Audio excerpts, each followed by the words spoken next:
नमस्कार, मैं हूं अजय कुमार। आप देख रहे हैं देसी अड्डा। आज हमारे साथ चर्चा में हैं देसी अड्डा के संपादक राकेश तिवारी जी। राकेश जी, पप्पू यादव पूर्णिया से अपना चुनावी हुंकार भर चुके हैं और अपने आन बान शान की लड़ाई लड़ रहे पप्पू यादव जहां अपने ही लोगों से घिरे हुए नजर आ रहे हैं, वहीं दूसरी तरफ देखा जा रहा है कि कांग्रेस जो है उनसे किनारा कर रही है और तेजस्वी यादव उनके गट्स में जाके हुंकार भर रहे हैं। आखिर राजनीति के माहिर खिलाड़ी पप्पू यादव इस राजनीति षड्यंत्र को समझने में कैसे विफल हो गए और क्या है इसका इनसाइड स्टोरी, थोड़ा दर्शक को बताएं। अजय जी, देखिए, पप्पू यादव बिहार की राजनीति में एक जाने माने चेहरे हैं। उन्हें जन कल्याण के लिए भी जाना जाता है। सेवा के को भाव से वो लेते हैं। बिल्कुल। वे जब एमपी थे या नहीं है तो भी दिल्ली में एक अच्छा खासा उनका टीम काम करता है जो मरीजों का इलाज एम्स में कराता है, अन्य विभिन्न जगहों पे कराता है। पप्पू यादव बिहार की राजनीति में कोई नए नहीं। पप्पू यादव तब से बिहार की राजनीति में है जब 1990 में लालू यादव पहली बार मुख्यमंत्री बने थे। जी। तो जब मुख्यमंत्री बने थे उस समय पप्पू यादव विधायक चुन के आए थे और पप्पू यादव लालू यादव के शुरू से सहयोग करते रहे।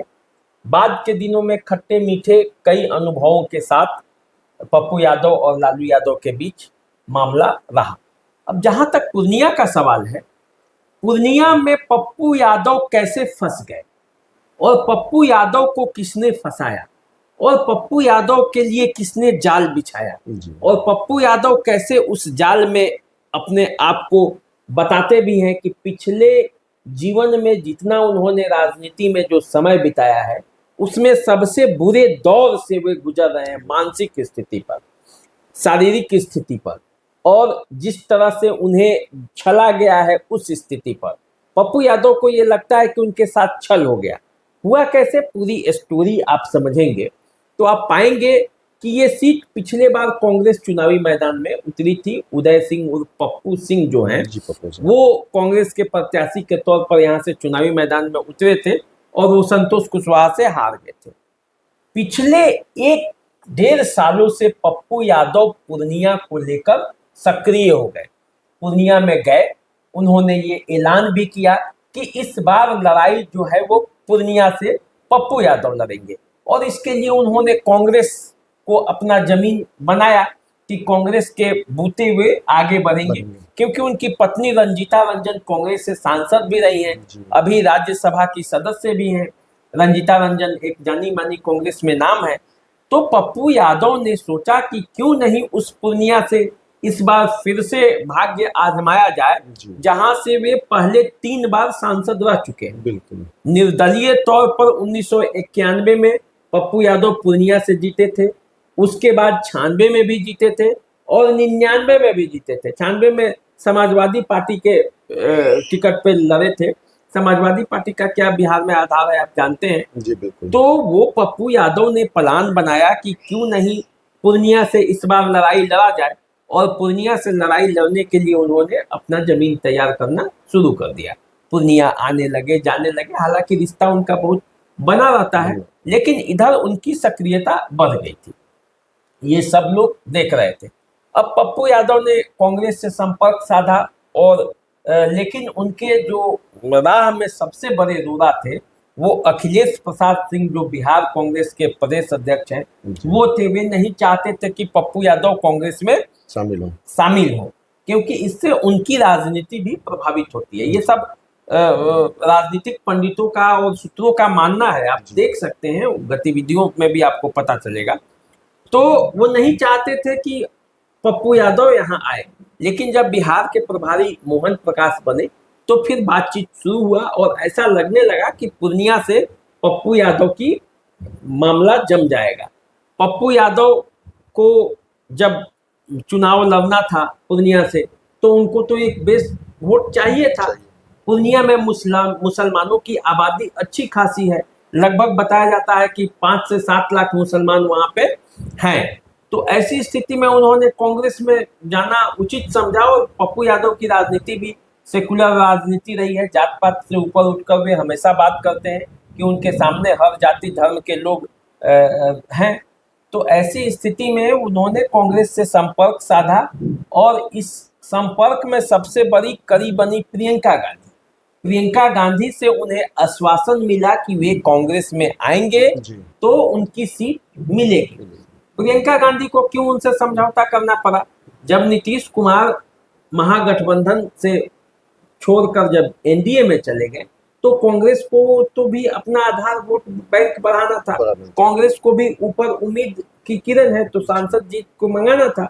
तो पप्पू यादव से संपर्क हुआ। पप्पू यादव इस शर्त पे कांग्रेस में शामिल होने के लिए स्वीकार किए कि उन्हें पूर्णिया से सीट मिलेगा, प्रत्याशी बनाया जाएगा। कांग्रेस ने ये बात स्वीकार कर ली।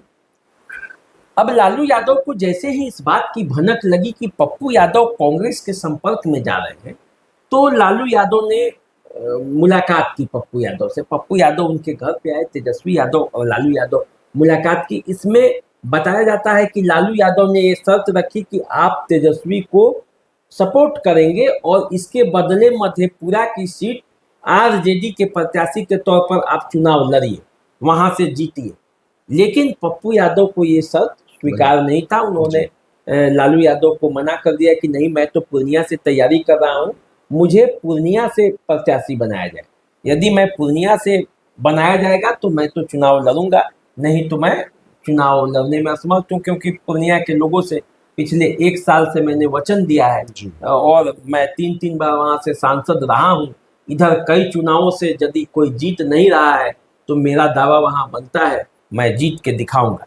लेकिन इसी करके पप्पू यादव चले गए और कांग्रेस ज्वाइन कर लिए। यही बात लालू यादव को अखर गई। उनको लगा कि पप्पू यादव ने उनके बात को इग्नोर कर दिए, तेजस्वी यादव के भी राह में वो रोड़े बन सकते हैं। तो ऐसी स्थिति में लालू यादव ने उनके राह में कांटे बिछाने नहीं, तो शुरू कर दिए। ये तो रही लालू यादव की बात, ठीक है। बट जो पप्पू यादव कांग्रेस के ऊपर पूरा भरोसा करके अपनी पार्टी तक को विलय कर दिया, अब ये कांग्रेस की ऐसी क्या मजबूरी है जो वो भी किनारा हो रही है?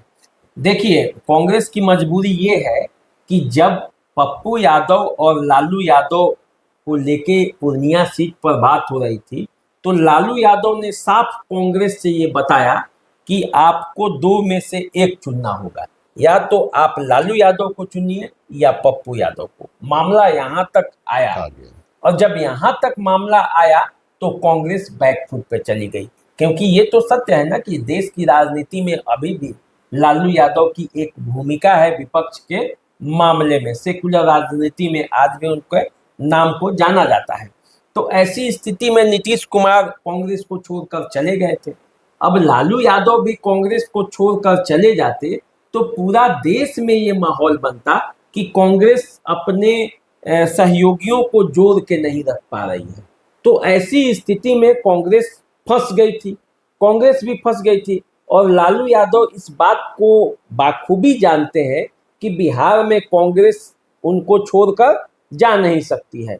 पिछले 18-20 सालों से कांग्रेस उनके बैसाखी के सहारे पर चल रही है, धीरे धीरे और सिमटते जा रही है। देखिए, पिछले चुनाव में भी एक प्रत्याशी के साथ ऐसा ही हुआ था। 19 के चुनाव में कीर्ति झा आजाद को इसी शर्त पर कांग्रेस में वे गए थे कि दरभंगा से उन्हें टिकट मिलेगा, लेकिन दरभंगा के टिकट के मामले में लालू यादव कांग्रेस पर अड़ गए और कीर्ति झा आजाद को टिकट नहीं मिला। कीर्ति झा आजाद को कांग्रेस छोड़कर तृणमूल कांग्रेस में जाना पड़ा, उनको वहां से टिकट भी मिल रहा है। तो ऐसी स्थिति में कांग्रेस की एक कमजोरी रही है, इसीलिए कांग्रेस का बिहार में ये हाल है। कोई नेता इस विश्वास के साथ नहीं टिक पाता है कि कांग्रेस करेगी तो क्या करेगी, क्योंकि कांग्रेस बिहार में लालू यादव के भरोसे। आप देखिए, कांग्रेस के जो प्रदेश अध्यक्ष हैं अखिलेश प्रसाद सिंह, वो कौन है? और अखिलेश प्रसाद सिंह एक जमाने में लालू यादव के सच्चे सिपाही थे, आरजेडी से वे सांसद हुआ करते थे। लालू यादव ने आरजेडी कोटे से उन्हें मंत्री भी बनाया था। तो देखिए, बिहार में तो अखिलेश प्रसाद सिंह की पैरवी करने वाले लालू यादव हैं कांग्रेस के प्रदेश अध्यक्ष पे। तो ऐसी स्थिति में कांग्रेस कहाँ जाएगी आपको पता चलेगा। अखिलेश प्रसाद सिंह ने किनारा भी कर लिया है पप्पू यादव से, ये कहा है कि पप्पू यादव क्या करेंगे उससे कांग्रेस को कोई मतलब नहीं। कांग्रेस वहां से आरजेडी के साथ अलायंस है, तो बीमा भारती उसकी प्रत्याशी हो गई। तो ऐसी स्थिति में पप्पू यादव तो फंस गए हैं, और पप्पू यादव भी ये कहने लगे हैं कि हमारे नेता तो बस दो ही हैं, राहुल गांधी जो कहेंगे, सोनिया गांधी जो कहेंगी, प्रियंका जी जो कहेंगी वही हम मानेंगे।